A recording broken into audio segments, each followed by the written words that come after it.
Welcome to Local SEO Tactics, where we bring you tips and tricks to get found online. I am producer Caleb Baumgartner, and in this episode, Bob, Jesse, and Sue tackle a listener question about using your website's frequently asked questions page, not only to create quality content for visitors, but for improving your website's SEO. If you have questions about what sort of content to include in this section and how to word it, this episode will provide great insights to improve your web presence. Got a question for the team? Visit us at localseotactics.com/questions. Thanks for checking us out and enjoy the show.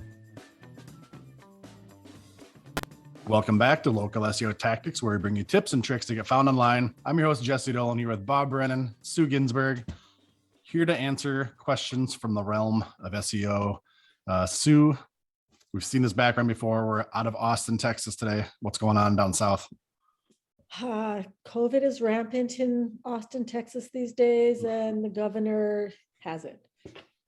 Other than that, we are here in Austin today because we have a beloved client in Austin who asked this question, as many other clients have. And today's question is, how do you choose the best questions to include in your frequently asked questions or your FAQs for SEO purposes? There are a lot of other considerations when you're coming up with your frequently asked questions, and they were very intentional and asked, how do you come up for SEO purposes?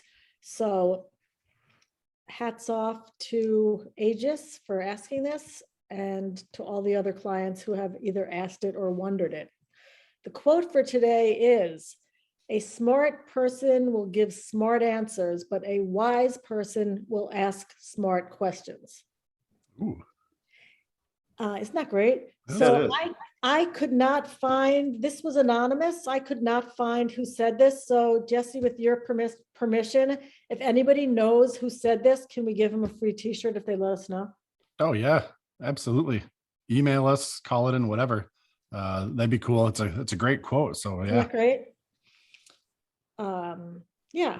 So I will share, I think that we all learn at some point that when we're in a group setting, learning something new, and we have a question, chances are good that someone else in the same room has the same question, right? Yep. Have you ever asked a question and somebody else said, thanks for asking that, it was on my mind, whatever.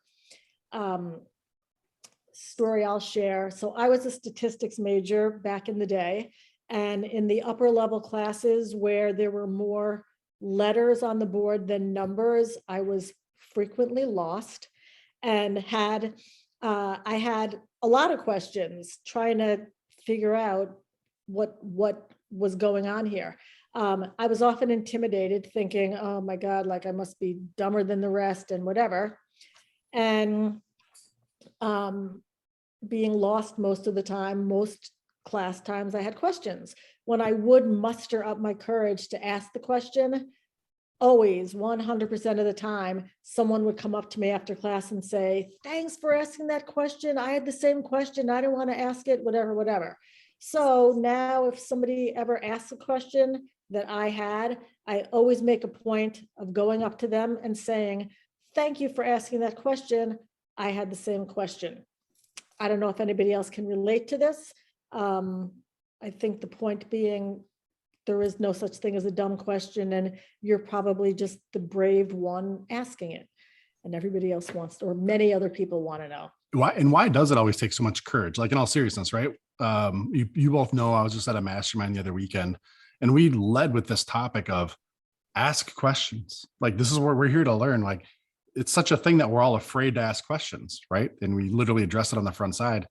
Isn't that just crazy? Like, that's how you learn, but we're always so bashful to ask. I think it's about being vulnerable, right? Well, I was going to say, because I think as humans, we all want everybody to think we're smart. Yeah. Now, I think if you ask a question, you must be smart. Other people might think if I ask a question, it's going to show I'm vulnerable and don't know everything or something. Right. Wow. Good point. So anyway, moving on. I believe that all business owners want to have good content, want to have helpful content, want to engage their visitors, customers, prospects. including frequently asked questions on their website. This is what you want your website to communicate. And maybe even it answers questions and you have less questions emailed to you or called to you, and you have a lot more informed customers.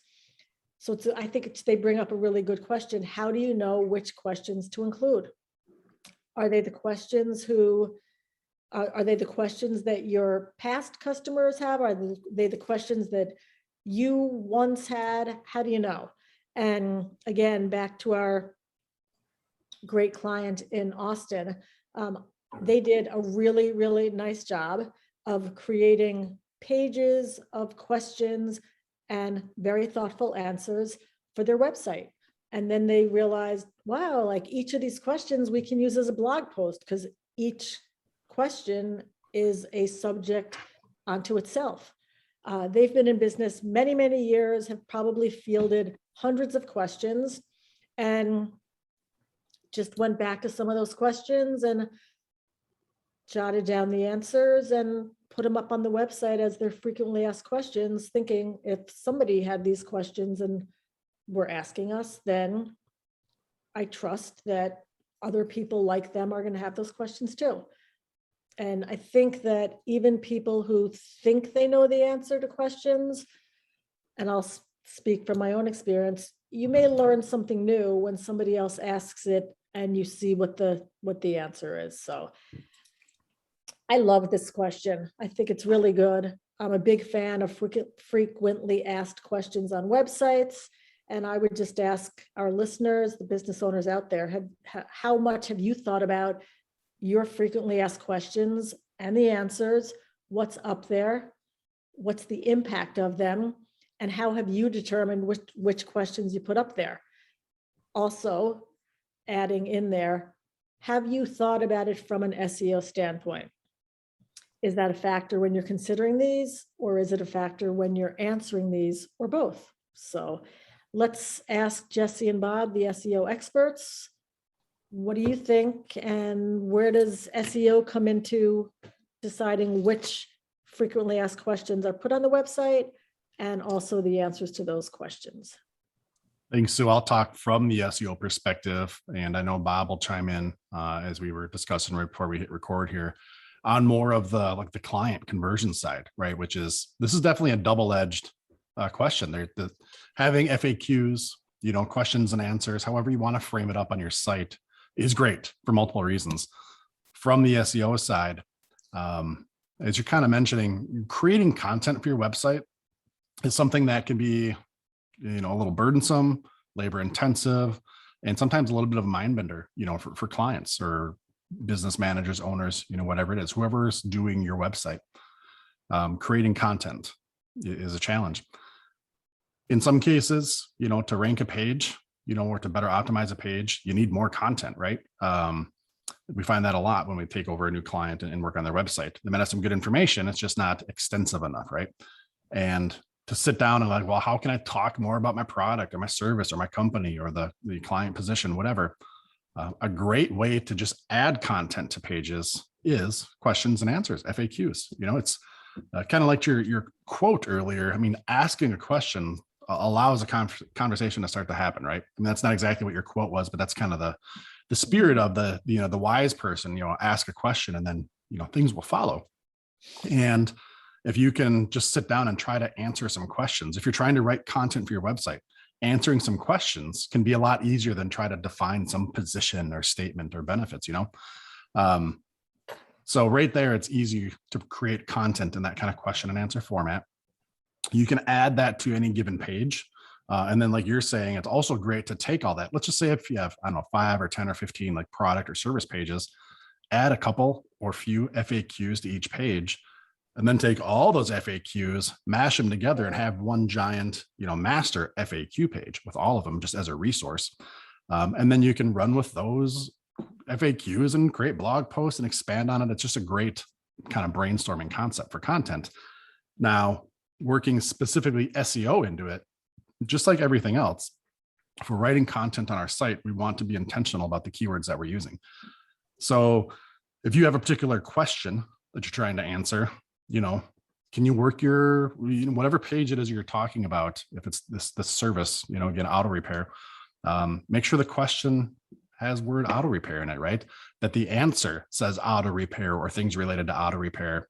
And usually what's pretty easy to do, if you're not, like this great SEO mind and you just don't write content naturally with SEO mixed into it, which there are some great jokes on Facebook. Like one of my favorite memes going around is like, so an SEO walks into a bar, restaurant, nightclub, cafe, whatever, like just comma, with all these different keywords.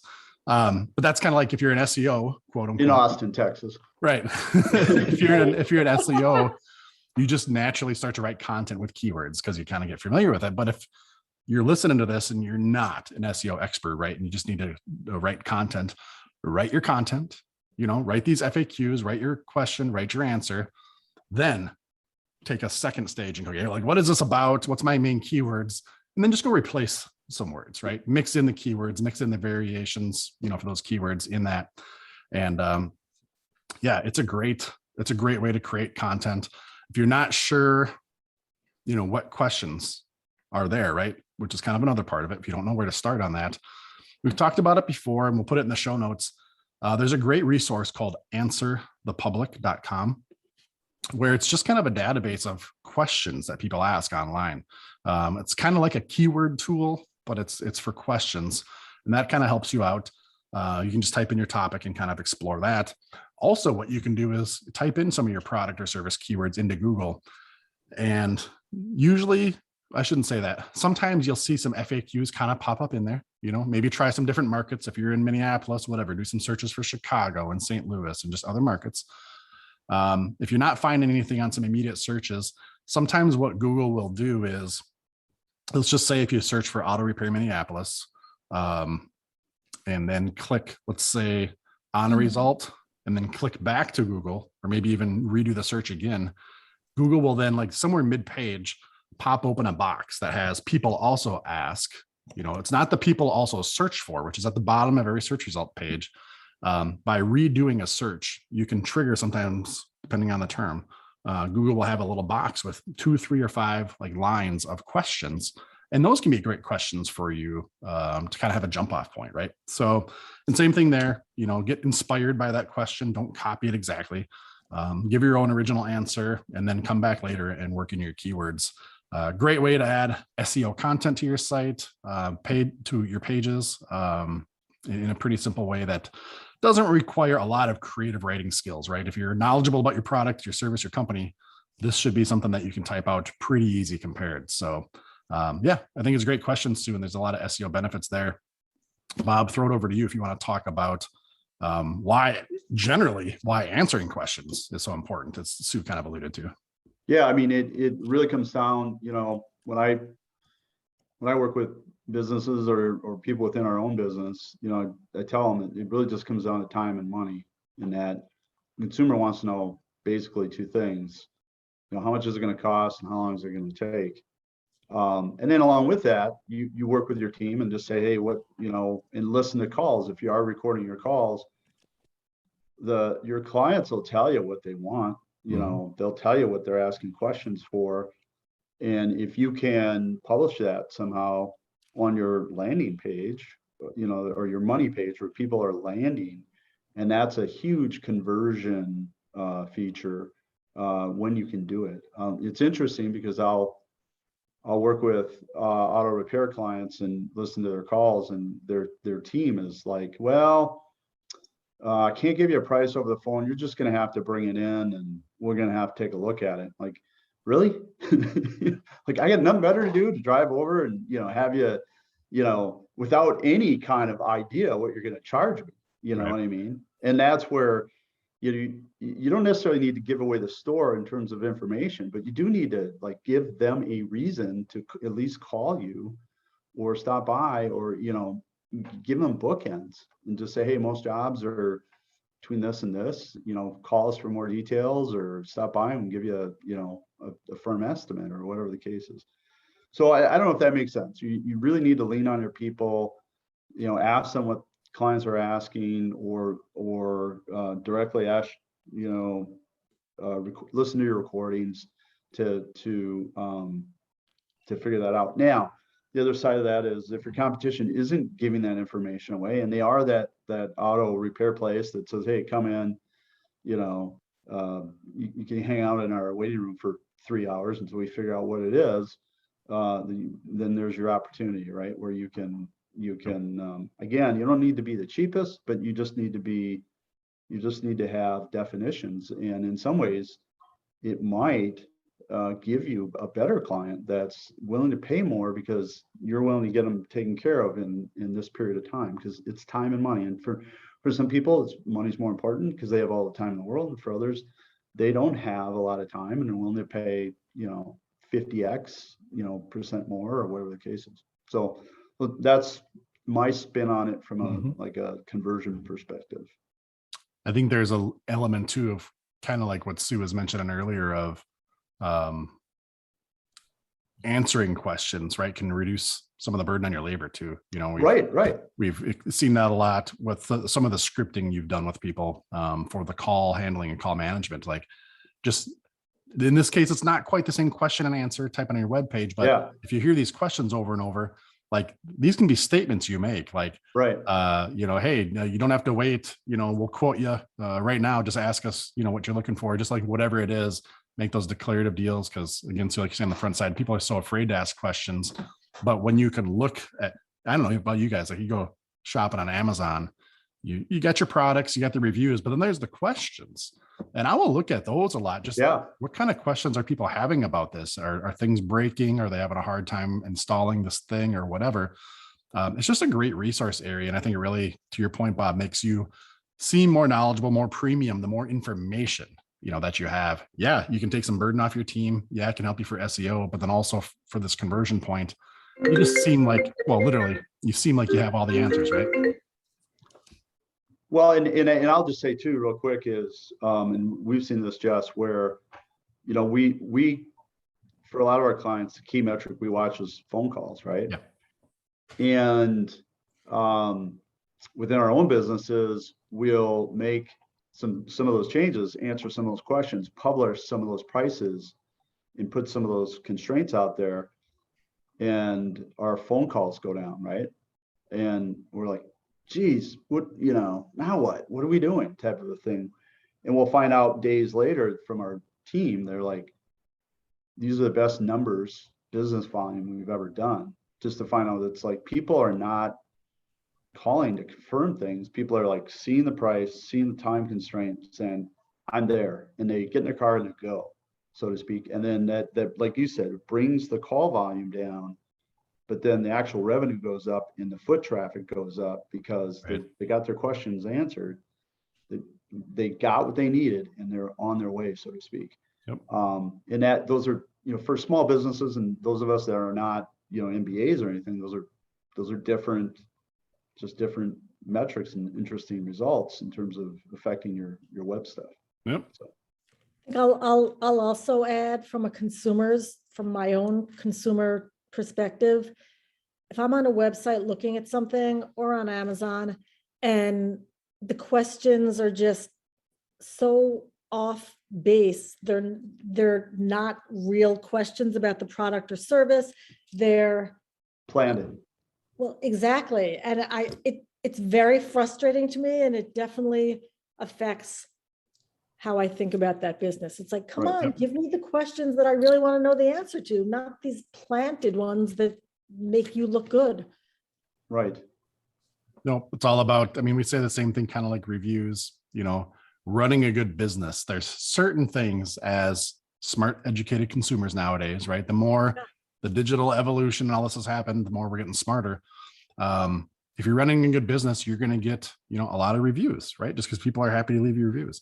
If you're running a good business, you're listening to your clients, right? Whether it be the phone calls, like you're saying, Bob, or even in-person interactions, and just turning that inside out to present it back to everybody else. That just really shows you're a good business, right? It's one of those intangible things, I don't know if intangible is the right way to put it, but yeah, it makes a big difference. So not just from conversion, again, like SEO, local SEO tactics, of course, is what we're here for. Talked on the front side where this is great. FAQs, questions are great for content on your site, to attract people, to get traffic. Once they're there reading this stuff, you're going to get the business, right? It's a great double dip. So Jesse, question for you. You mentioned, well, you both mentioned having questions at the bottom of different pages. Is there a better way to do frequently asked questions on each page versus let's just have a whole section of FAQs? yeah, great question, Sue. Yeah, our standard process is to put them somewhere middle to bottom half of page, just because usually the things we're looking for at the top of the page are more call to action or more like direct information or things like that. And we're using the FAQs and the Q&As to add more content to the page, right? Which, first things first, when somebody lands on your page, within a few seconds, they need to know they're in the right spot. They need to kind of be already making their decision, and then they're going to scroll and read more. FAQs and Q&As are very text intensive, right? So you really have to read it. You have to want to read it. So putting it further down the page, that's getting it in front of those prospects that are actually engaging and reading. And now this is even more information, right? From that user engagement part. From an SEO standpoint, the content is on your page. So the Google bot's reading it and you're getting the credit, for all that. But we do, second part for your question is, so that's how we place it on the page. But we do put it on each individual page. Yes, have a main FAQs page that you compile it all to. But you get those SEO benefits by having it on the individual pages, because now you're adding more content to that page, more text to that page, more chances for your keywords and related information for that page.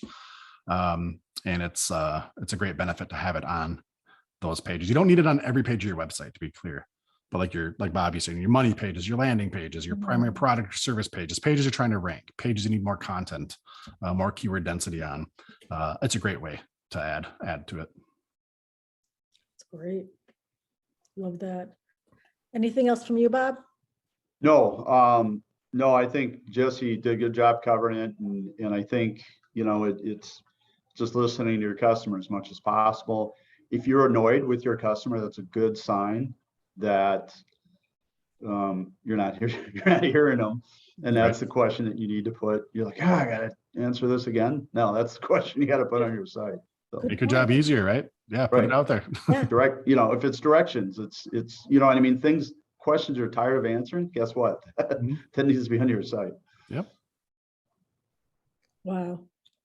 Well, on that note, we have a different client in Austin who, when they did road construction on the highway and changed their exit, somehow or other, their GMB had incorrect directions.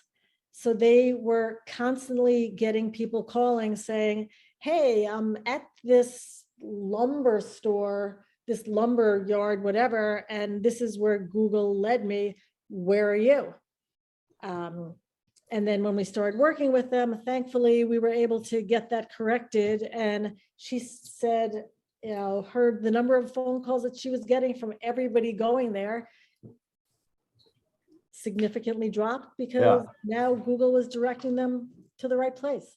Right. So, Which in that case, again, goes back to that necessarily wasn't an FAQ on the website, but that's born out of listening to the client, right? Like finding out where you're annoyed, like you're saying, Bob, and addressing it. So yeah, I mean, not to go too far off on a tangent, but if you ever have a client that you've given directions to over the phone and they call back saying, I'm still lost, or whatever the case is. And if your team is doing that, you're absolutely okay. You can view that as an annoyance, or you can view it as an opportunity, in that if you're a service business and people are coming to you, whatever it is, dry clean, auto repair, whatever the deal is, and you're getting these kind of calls and they're tying up your team with those type of calls, great opportunity to send them a text with a link to your store.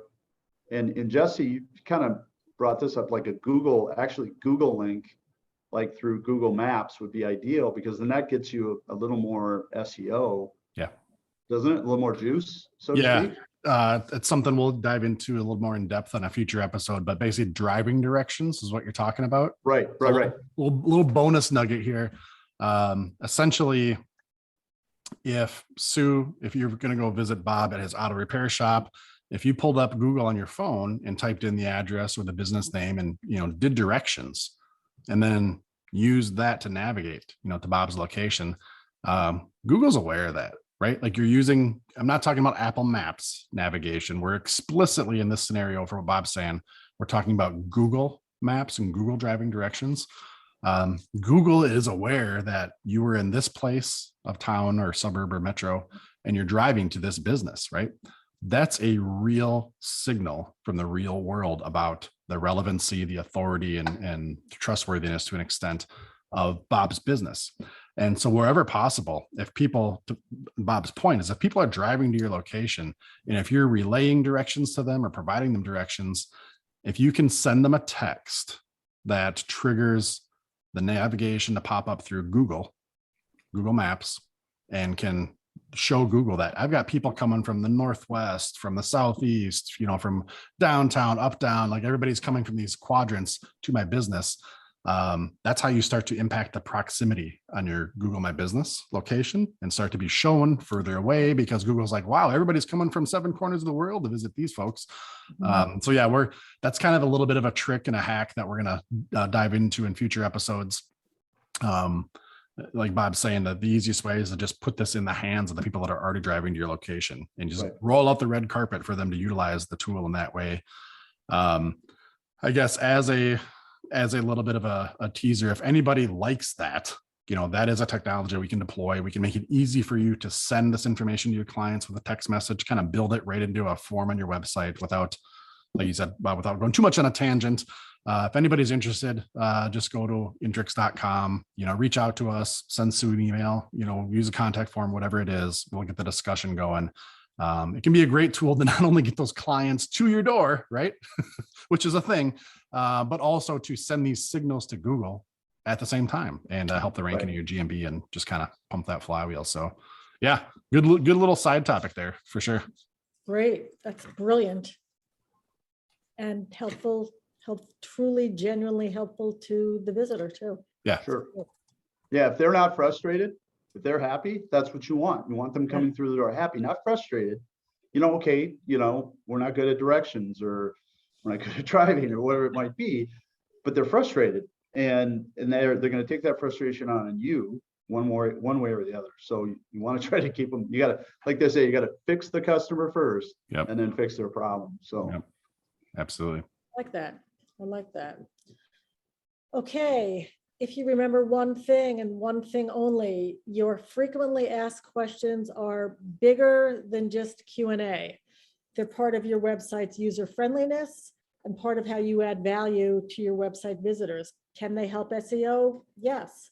Be intentional and thoughtful about the questions you ask and also about the answers. It's all part of what makes your webpage show up high in searches and a genuine way of engaging with your website visitors, which of course is what we all want.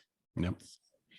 Again, the quote of the day: a smart person will give smart answers, but a wise person will ask smart questions.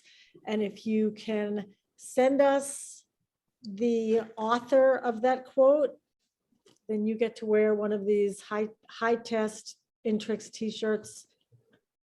Right here, if you're on video. That's right. Great reason to switch over to YouTube. Check it out. Holding it up. No, that's a great question, Sue. And I keep chuckling, because the transcript on this one, our keyword density for questions for this transcript on this, right on the show page, is going to be off the charts. Yeah. A question about questions is sure to trigger, some keywords there. So if that question helped you out, we'd love to hear something else that's on your mind. Like Sue said on the front side of this episode, don't be bashful. If you're thinking about it and we haven't answered it yet, we'd like to answer it for you directly. But then also there's other people, quote, in the room that would love to get the answers as well. Going on to localseotactics.com, scroll down to the bottom, click on the link for questions, type it in, call it in. Either way, we'd love to hear from you and help you out. And like I said, help everybody else out too. Thanks for the question, Sue, and teeing it up. Bob, thanks for all the helpful insights as always from that perspective. And hopefully if you folks are listening out there, you can take this and run with it. It's an easy way to add content and some good stuff to your website. Until next time, talk to you guys later. Take care. Yeah.